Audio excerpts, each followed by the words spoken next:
Good morning, YouTube. Welcome to the Reptile Barn. This big, beautiful snake you see before you is Evoltra the Volta.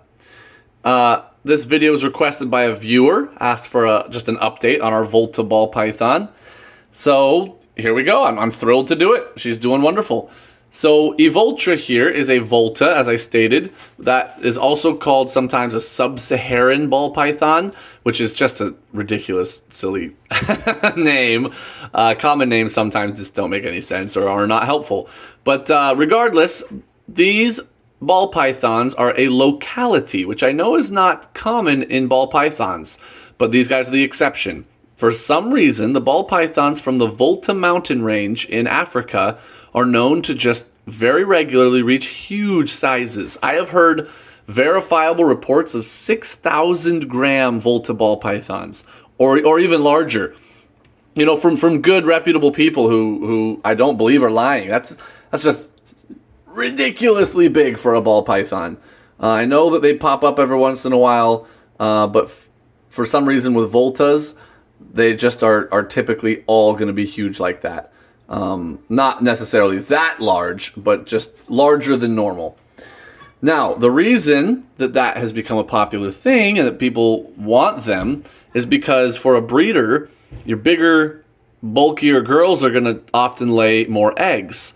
And as ball pythons are not as, particularly known for being high production, they don't double clutch, they don't have super large clutch sizes, etc. It can be really nice to have some Volta blood circulating in your collection so that you have bigger females and that you can up your egg production a little bit. I believe that is why breeders like them. Regardless, that's not why I got her.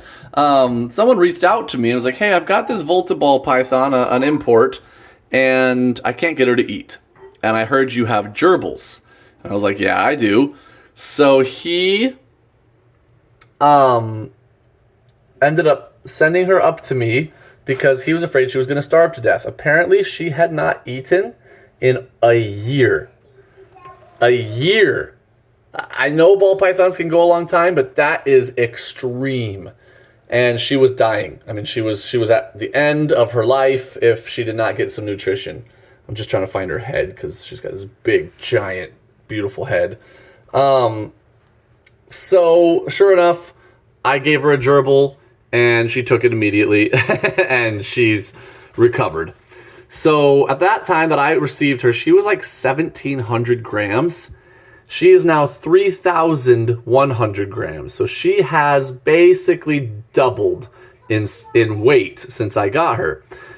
So, some people might say, well, 1,700 grams, that's not small for a ball python. Well, this is the longest ball python in my collection. Her head is gigantic. Her body size, her skeleton, is a very, very, very, very large ball python.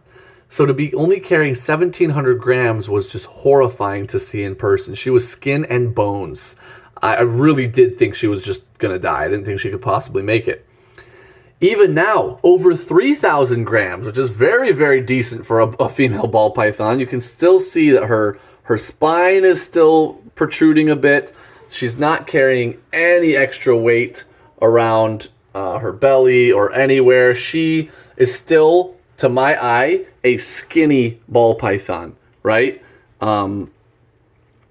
And I don't know how much bigger would be her optimal weight. We certainly don't pack food into her. She's never been a super crazy eater for us anyways, but she does like her gerbils.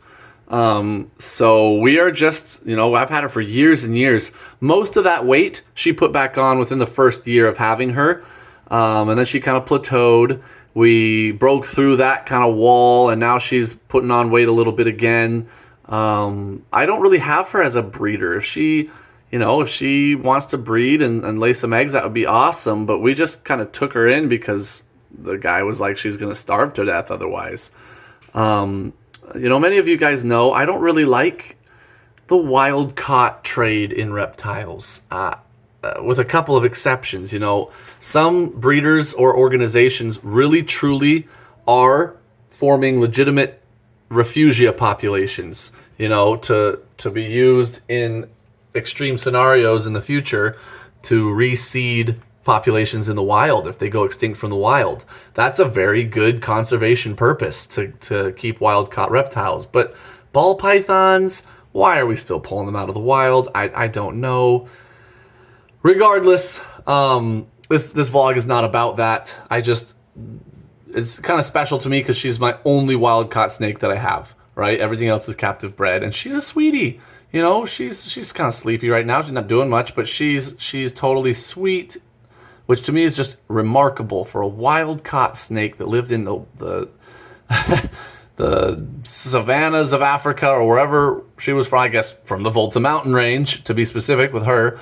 And I'm a big giant human, and you know, she doesn't feel super threatened. She lets me hold her and pet her and clean her cage and never gives me a problem. I just find that so incredible that a wild snake could come this far. You know, I imagine she was just terrified when the first person picked her up out of the wild, but she's a good girl.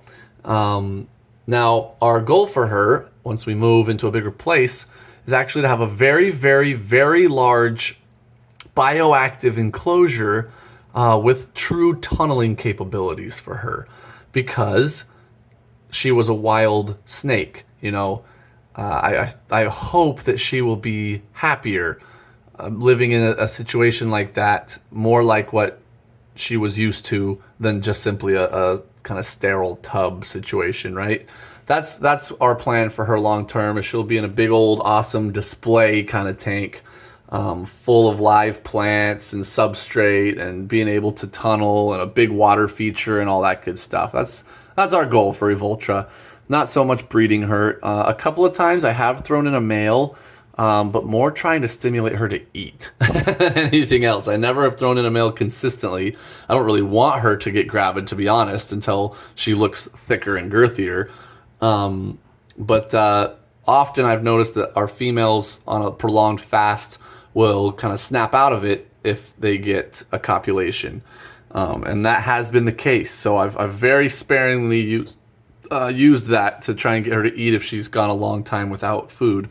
But she's actually been on a really good streak of eating recently.